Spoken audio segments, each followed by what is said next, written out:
Ay, qué bien. Bueno, pero lo de Uruguay, insisto, es un espejo donde uno, nada, quisiera verse y también se alegra porque hermanos latinoamericanos alcancen esos niveles de institucionalidad y de desarrollo. Que entre otras cosas hay que decir, no han llegado porque sí, no han llegado porque les cayó del cielo. De hecho, es bueno recordar que tanto Uruguay como Brasil, por no recordar el caso argentino y el paraguayo, son sociedades donde el retorno de la democracia representativa fue mucho más tardío que la República Dominicana. Nos guste o no lo ocurrido con Balaguer, que es un tema que yo creo que los historiadores tendrán que ponerse de acuerdo, porque es un autoritarismo disfrazado de institucionalidad, lo que ocurre allí. Pero si tomamos el año 66 como partida de las votaciones,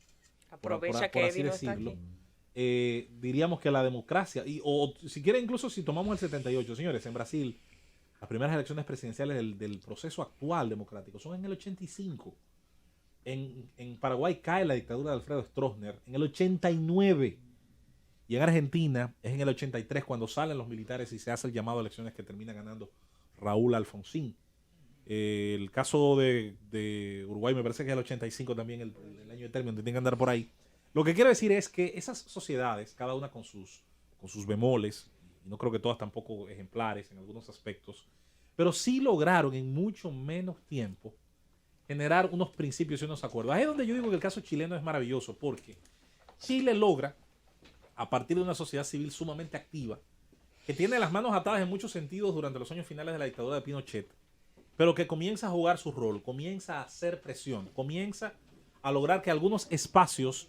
les sean cedidos y se termina pactando un segundo referéndum. Se había hecho uno en los 80 tempranos, los años 80 tempranos, que no creo tuviera mucha credibilidad tampoco, pero se realizaba ese de finales de los años 80 ya con una presión también internacional importante. Y esa presión internacional, que por eso es clave, en esos momentos históricos que también se dé el contexto internacional adecuado. No es lo mismo el contexto que se da a finales de los 70 con Jimmy Carter presidiendo Estados Unidos, por ejemplo, y cómo eso influye en lo que ocurre aquí en el 78, que un proceso donde anteriormente los gobernantes previos a él decían preferir ciertas expresiones, así fueran antidemocráticas, mientras tanto se le pusiera una barrera a todo lo que oliera a socialismo, incluyendo expresiones claramente democráticas, claramente, como el caso del profesor Bosch, de gente que era sumamente respetuosa de la ley, del orden y del libre pensamiento de los demás. En ese sentido, yo creo que ese análisis histórico internacional de lo que ha ocurrido en otros países tiene que hacernos, primero, apreciar las libertades que tenemos, que no son, usted dirá, perfectas, ni abarcan todavía todo lo que deben abarcar, eso es verdad. Pero las que tenemos, muchos de nuestros hermanos, tanto en América Latina como en el resto de otros países, las echan en falta. Un país como Nicaragua, donde por ejemplo se legisló para que la curul no perteneciera al que la ganaba, al candidato, sino al partido, le permitió al señor que allí desgobierna ese país simplemente pactar con quitarle las siglas al partido, pasársela a unos socios suyos y sustituir 20 y pico de diputados que eran opositores. Usted se fija, es claro que no podemos contentarnos ni consolarnos en la desgracia ajena, y ese no puede ser tampoco el típico ejercicio de ver la desgracia de otro y entender y mirarse a sí mismo como con un aire de superioridad. No, para nada. La idea es avanzar, seguir construyendo la gran casa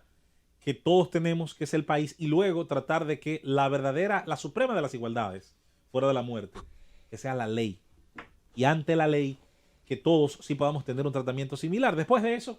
como bien dice la Constitución Dominicana, se producirán diferencias, porque somos diferentes, en rendimiento, en vocaciones, en tareas, en talentos, en inclinaciones naturales, en muchos aspectos, que tanto dependen del individuo como los que no dependen de él. Pero en ese sentido, eh, pensar que llegamos al año 2019 ya con un 2020 a la vuelta de la esquina, con un doble proceso electoral, con una discusión relacionada a los aspectos electorales todavía de escrutinio, voto y transmisión de datos, que son los tres ejes que tiene la gran tarea electoral, y donde todavía, señores, se arrojan algunas sombras sobre la credibilidad de los actores participantes. El debate, obviamente, los señalamientos tempranos, los reclamos a tiempo, son para crecer, son para tratar de ir precisamente apretando esas tuercas, logrando llegar a esas altas expresiones de vida republicana. Pero caramba, no hay dudas de que echamos a veces de menos, de que echamos en falta la idea de conseguir lo que en otras naciones se estaba logrando. Recuerdo la misma noche del 6 de octubre, donde independientemente de lo que ocurriría después, daba la impresión positiva, de verdad que como uno quería creer que estábamos dando un pase de avance, y era la idea de, si hay unos comicios nacionales, el país se va a acostar sabiendo quién ganó y va a poder reintegrarse de inmediato a la población al trabajo y dejar entonces la discusión política de quién sale, quién entra, la transición, el diseño del gabinete, etcétera, etcétera. Dejar eso entonces como discusión de cara al presente. Sin embargo, pensar que todavía estamos en estadios de desarrollo o de vías de desarrollo, donde hablar de crisis postelectoral es algo que va a sumir al país, al menos desde el punto de vista de los medios de comunicación, desde el punto de vista de las instituciones políticas y desde el punto de vista de las preocupaciones ciudadanas, en un debate, en una discusión de meses, que por cierto, tiene siempre donde ocurre una gran afectación en la propia imagen del país. Los inversionistas extranjeros, ahora que se puso de moda hablar de esto por las declaraciones de la embajadora Bernstein, por cierto, expresiones que han provocado muchas reacciones entre el día de ayer y el de hoy en el ámbito político nacional. Sí, estoy esperando el parecer de Esteban sobre ese tema. Es bueno recordar que los inversionistas extranjeros, los capitales foráneos, suelen ver dos cosas: funcionamiento de los tribunales, Estado de Derecho, y funcionamiento de las fuerzas políticas ante situaciones como son unas elecciones, sus resultados y la aceptación de las mismas, y por ende el comportamiento de la autoridad electoral manifiesta en cada país. Eso es clave a la hora de usted proyectar una imagen hacia afuera. Las grandes agencias de riesgo, las grandes agencias calificadoras de los países para fines de préstamos, de inversión y demás, es bueno recordar que no solamente toman en cuenta la enorme cantidad de cifras macroeconómicas, que claro que es muy importante para ellas, pensar en el comportamiento de la banca, pensar en el comportamiento del sector privado. No, también toman en cuenta esas variables. Un país donde hay un ruido de sables a cada rato, un país donde hay la posibilidad de revueltas y de estallidos sociales, que qué bueno, como muy bien debatíamos, es un debate yo creo que muy constructivo que sosteníamos hace un ratito, donde estas cosas ya no ocurren con la frecuencia que antes ocurrían y donde quisiéramos que nunca se dieran las razones para que ocurra. Entonces es un país que sí puede arrojar cierta madurez en el aspecto institucional. Y con esto cierro. ¿Qué es un país con madurez institucional? Es donde los funcionarios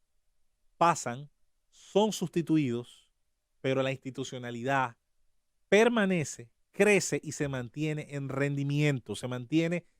perpetuamente satisfaciendo las necesidades de los ciudadanos, de servicios, de gobernanza, de autoridad, de defensa de su Estado de Derecho, de sus derechos individuales, sin que necesariamente tenga que depender, como hemos dicho en varias ocasiones, del gran hombre que resuelva, de la gran funcionaria que es la que sabe, no,